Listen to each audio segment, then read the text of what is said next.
옛날 옛적 경상북도 구미의 아름다운 산골 마을에는 독특한 민속 신앙이 전해져 내려오고 있었다.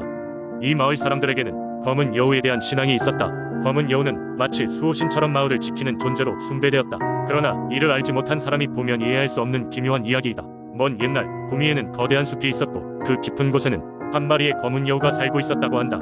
이 여우는 말 그대로 온몸이 까만색으로 깜깜한 밤에 봐도 더욱 은밀하게 모습을 감췄다. 하지만 수상한 점은 여우의 눈이었다. 여우의 눈은 마치 빛을 머금은 별처럼 어두운 밤을 밝히며 반짝였다. 전설에 따르면 이 검은 여우는 사람들의 꿈속에 나타나서 중요한 예언을 남겼다고 전해진다. 어느 날 이 검은 여우가 마을 촌장이란 노인의 꿈에 나타났다. 여우는 노인에게 곧 큰 장마가 올 것이며 마을 오른쪽에 있는 다리 아래에서 물고기가 하늘로 날아오를 것이다. 그때 마을 사람들은 물길을 따라 새로운 농사를 지어야만 엄청난 풍년이 올 것이라 는 말을 남겼다. 노인은 꿈에서 깨어난 뒤 애써 여우의 말을 무시하려 했지만 그 꿈은 유독 생생했고 머릿속에서 떠나지 않았다. 며칠 뒤 예언대로 하늘이 제대로 어두워지고 폭우가 내리기 시작했다. 장마는 며칠씩 계속되었고 마을 사람들은 몹시 불안해졌다. 다리 아래로 물이 차올라 더 이상 건널 수 없게 되었을 때 마침내 노인은 용기를 내어 마을 사람들에게 자신의 꿈 이야기를 전해주었다. 믿거나 말거나 사람들은 지금 상황에서 뭐라도 붙잡고 싶은 심정이었기에 그 예언을 따르기로 했다. 모든 마을 사람들이 장마가 끝날 때까지 여우의 예언대로 물고기를 보게 될 곳에서 먹을 것을 준비하며 기다렸다. 몇 날 며칠이 지난 뒤 놀라운 기적이 일어났다. 강이 넘치자 물고기 떼가 다리 아래에서 대량으로 떠올라 물 위를 펄쩍펄쩍 뛰고 있는 것이었다. 사람들은 이 광경을 보고 여우 예언이 진실성을 깨닫고 새로운 농사지역을 정하여 그곳에서 농사를 짓기 시작했다. 결과적으로 이듬해 그곳에서 엄청난 수확을 얻게 되었고 마을 사람들은 검은 여우의 신성한 기운이 마을의 풍요를 가져왔다며 더욱 경외하기 시작했다. 지금까지도 구미의 마을 사람들은 검은 여우를 수호신처럼 섬기며 꿈에서 검은 여우를 본 사람은 마을의 중요한 결정을 내릴 때 조언을 구하는 존재로 받아들여진다. 이러한 신앙은 시간이 지나면서도 변함없이 마을 공동체의 중요한 축이 되고 있다. 두 번째 이야기. 옛날 옛적 푸르고 높은 산과 맑은 물이 흐르는 장흥 마을에 한 선앙당이 있었다. 선앙당은 마을 사람들에게 신성한 장소로 여겨졌으며 마을 사람들이 평화롭고 풍요롭게 살 수 있도록 신께 기도를 드리곤 했다. 한 해 그 마을에 유독 가뭄이 찾아왔고 온 마을이 메말라갔다. 사람들은 선앙당을 찾아가 기도를 하며 비가 내리기를 간절히 바랐다.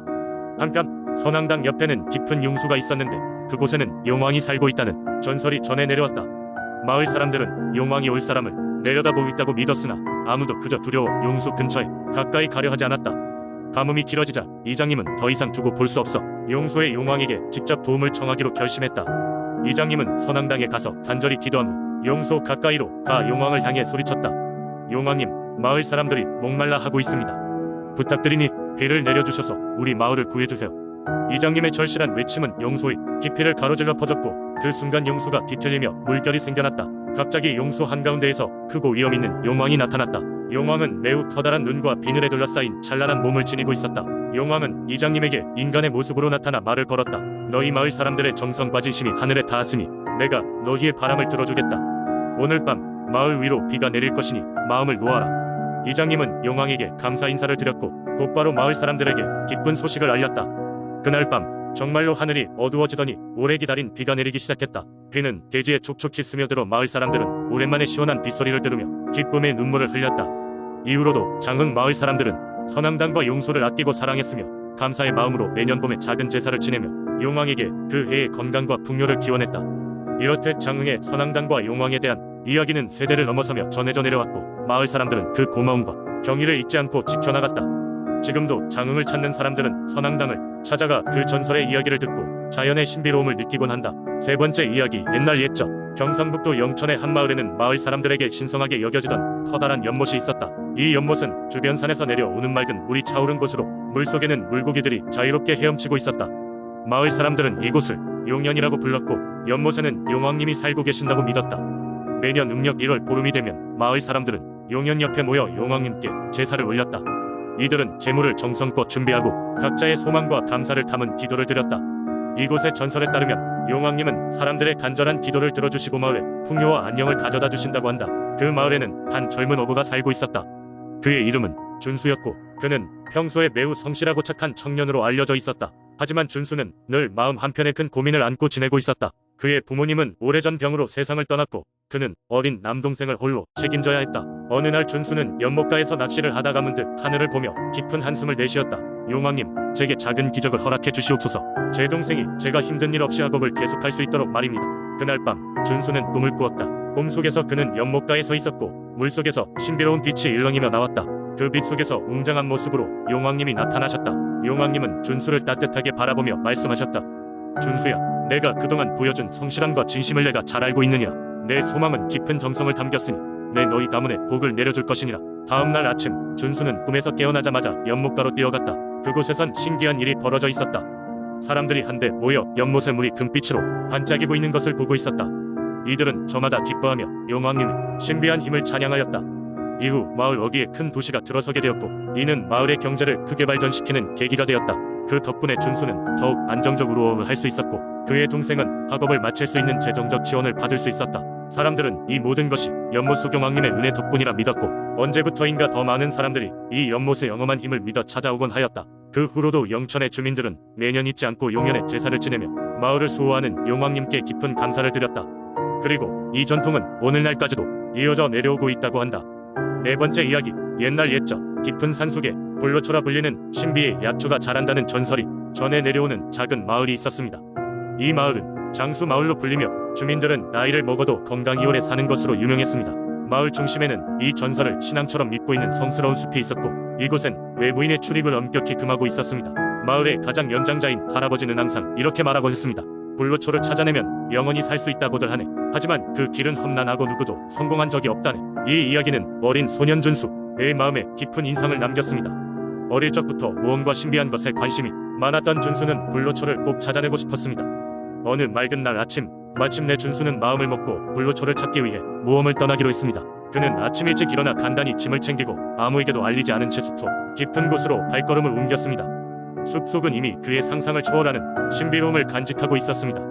나무들은 하늘을 찌를 듯 높았고 생명체들이 조용히 그러나 활기차게 들어풀 사이를 누비고 있었습니다. 준수는 산길을 따라 걷고 또 걸었습니다. 해가 중천에 떴을 즈음 그는 길을 잃고 말았습니다. 숲은 점점 더 빽빽해졌고 나아가는 것도 힘겹게 느껴졌습니다. 그때 어디선가 속삭이는 듯한 소리가 들려왔습니다. 여기가 내가 찾던 곳일까? 준수는 소리가 나는 곳으로 바짝 귀를 기울였습니다. 이 소리는 마치 숲 그 자체가 내는 소리처럼 들렸습니다. 소리의 주인을 찾아 헤매던 준수는 이내 지치고 말았습니다. 이미 해는 서쪽으로 기울어 숲은 짙은 어둠 속에 빠져들고 있었습니다. 배도 고프고 피곤함에 지쳐가던 그 순간 눈앞에서 한 줄기 빛이 비쳐 나왔습니다. 본능적으로 그곳을 향해 나아간 준수는 놀라운 광경에 말을 잃고 말았습니다. 한 구역을 가득 채운 형형색색의 꽃들이 반짝이며 빛을 내고 있었던 것입니다. 그 중에서도 유난히 은은한 빛을 내며 눈길을 사로잡는 초록의 식물이 있었으니 바로 불로초였습니다. 준수는 눈을 크게 뜬 채 모든 것이 믿기지 않는다는 듯 그 자리에 앉아버렸습니다. 풀어주기 쉬운 마음을 다잡으며 그는 신중히 불로초에 다가갔습니다.